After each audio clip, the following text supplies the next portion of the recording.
Nobody saw it happen. There were no cameras. No microphones pointed in that direction. No reporter standing close enough to catch the words or the moment or the look on the face of the man who said them. Whatever happened that night, late, quiet, in the hours that exist between the final out and the next morning, happened without an audience. And yet somehow, weeks later, a grown man sat in front of a room full of reporters and could not finish his sentence. His voice broke first. Then his composure.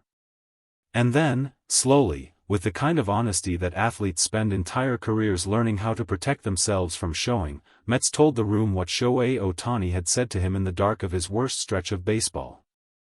The room went still. Not the polite quiet of a press conference waiting for the next question. Something different. Something that happens when a story stops being about baseball and starts being about something that everyone in the room recognized from their own life, the moment when someone shows up for you when they had no obligation to.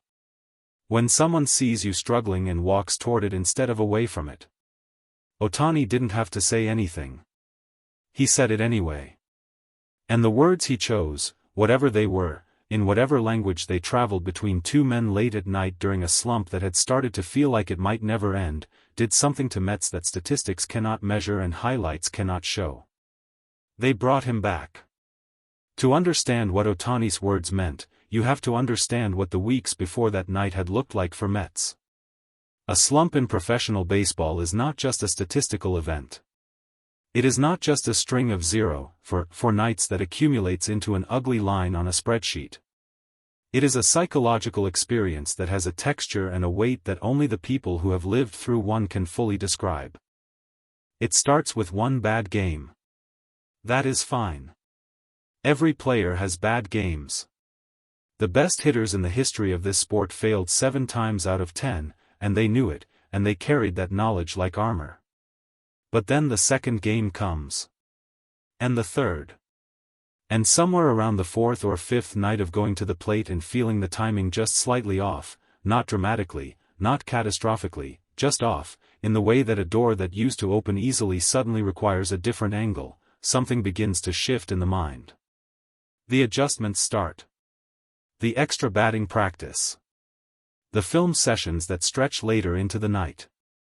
The conversations with the hitting coach that begin with specific mechanics and end somewhere more complicated. The quiet mornings when a player sits with his numbers and tries to find the thread that will lead him back to what used to feel natural. Mets went through all of it. He is not a player who hides his preparation. He is not someone who coasts on talent or treats a bad stretch as a thing that will simply resolve itself without work. He put in the hours. He stayed late. He arrived early. He did everything that a professional is supposed to do when the results stop coming.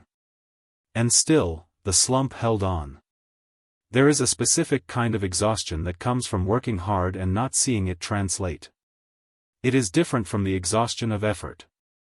It sits deeper. It starts to ask questions that the batting cage cannot answer, questions about whether the adjustment you're making is the right one, whether you're overthinking what used to be instinct, whether the version of yourself that made this look easy is still in there somewhere, or whether something has quietly, permanently changed. Mets was in that place. The teammates around him could see it, not in anything he said, because players at that level learn to manage the face they show the room. But in the small things. The way the energy around him had shifted. The weight that had settled into the space he occupied in the dugout during the innings he wasn't hitting. Ohtani saw it too. There is a version of professional baseball that exists after the fans go home and the stadium empties and the broadcast cuts to the post-game show. It is not glamorous. It is not the version that fills highlight packages or drives jersey sales. It is the version where the real relationships get built. Late at night in a major league clubhouse, the masks come off in ways they can't during the day. The media obligations are finished. The performance of professionalism that players maintain during business hours can relax, just slightly, into something more honest. People become more themselves. Conversations become more real. It was in this version of baseball, late, quiet, the building mostly empty, that Ohtani found Mets. We don't know the exact hour. We don't know who was still in the building or how long the two of them were in the same space before Ohtani said what he said. What we know is what Mets told the room weeks later, with his voice failing him at the parts that mattered most. Ohtani didn't approach him with advice. He didn't arrive with a mechanical tip or a video clip or a theory about swing path and launch angle. He didn't come as a superstar dispensing wisdom to a struggling teammate the way a king might address a subject. He came as a person who had noticed another person struggling. And what he said, the specific words that Mets carried with him from that night forward, that he has apparently replayed in the quiet moments before at-bats and in the mornings when the season feels long, was not about baseball at all. Or rather, it was about baseball in the way that the truest things about this sport always end up being about something larger. Mets didn't share every word. Some things stay where they were said. But what he did share, what he managed to get out before his voice gave way completely, was enough for the room to understand the shape of what had happened between them. Ohtani had told him, in the simple and direct way that people who have survived their own hard stretches tend to speak, that he had been there. That the feeling Mets was carrying, the specific weight of a slump that won't release, the doubt that creeps in around the edges of even the most disciplined preparation, was not a sign that something was broken. It was a sign that something mattered. You don't feel it this way unless the game means everything to you. That was the center of it. Not a technical correction. Not a strategic observation. Just the recognition, from one competitor to another, that the struggle itself was evidence of how much Mets cared. That the difficulty was not the opposite of his love for the game. It was an expression of it. There is a version of that message that is easy to say and lands as nothing. A platitude. A locker room poster quote that players nod at and immediately forget. The reason it didn't land that way when Ohtani said it, the reason Mets was still carrying it weeks later, still unable to get through the telling of it without his composure failing him, was because of who said it. Because of what it meant for Shohei Ohtani, of all people, to sit down next to you in the quiet of a late night and tell you that he understood. Ohtani has been through his own impossible stretches. He has navigated pressures that exist at a scale that most athletes never encounter, the weight of an entire nation's expectations, the uniqueness of a role that had no template, the physical and psychological demands of doing two things that nobody else in the history of the modern game has done simultaneously. He has had nights when the translation was hard and the loneliness was real and the gap between what was expected and what he felt capable of in that moment was wider than it looked from the outside. He knew what he was talking about. And Mets knew that he knew. And that was the difference. When the story surfaced, when Mets spoke in that press conference and the video began to move across platforms and the clips found their way into sports programs and morning shows and the places where baseball intersects with the larger culture, the reaction was not what those stories usually produce. It did not generate debate. It did not become a controversy. It did not get filtered through the particular lens of skepticism that sports media applies to moments that feel too clean, too convenient, too perfectly shaped to be entirely real. It just landed. Reporters who have covered baseball for decades wrote about it in a way that was noticeably different from how they write about transactions and statistics and playoff positioning.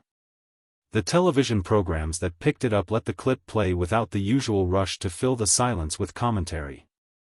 Social media, which tends to reduce everything to its most combustible element, found something in this story that it didn't seem to want to burn. People just passed it along. Because there is something in the image of Shohei Ohtani, the most scrutinized, most celebrated, most structurally unique player in the sport, walking toward a struggling teammate late at night, not because anyone asked him to and not because a camera was rolling, and saying something true and human and real, there is something in that image that reaches past baseball entirely. It reaches the part of people that remembers being in a hard place. That remembers what it meant when someone showed up who didn't have to. That understands, without needing it explained, the specific weight of being seen by exactly the right person at exactly the right moment. That is not a sports story.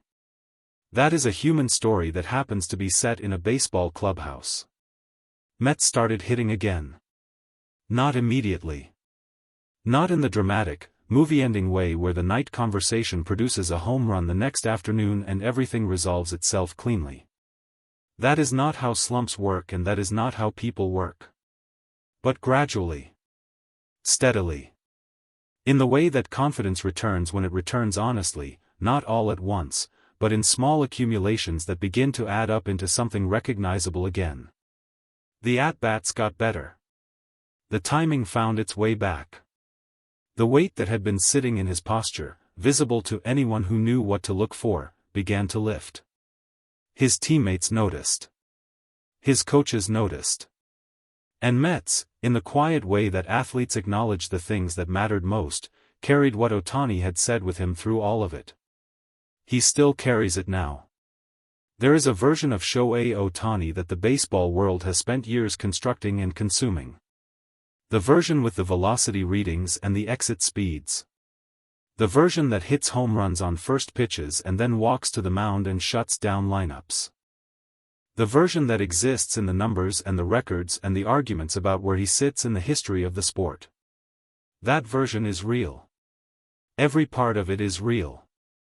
But the version that walked toward Mets in the late quiet of a bad stretch, that version doesn't show up in the box score.